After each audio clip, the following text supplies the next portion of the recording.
မင်္ဂလာပါထမင်းစားကြပါအောင်ခင်ဗျာငပီးရေမပါမဖြစ်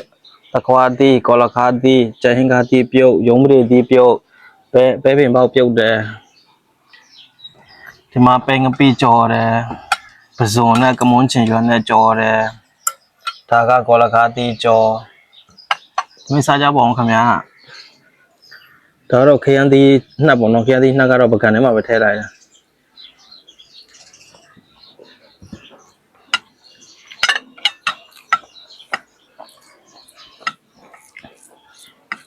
ခရမ်းသီးနှက်နဲ့နယ်ပြီးတော့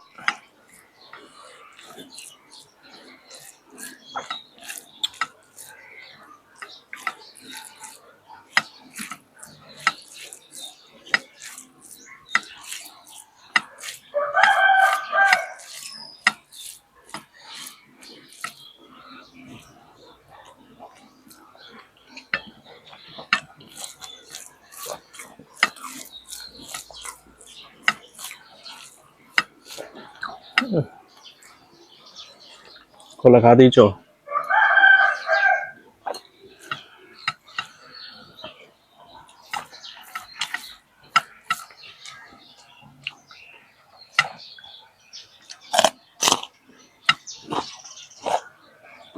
ဟမ်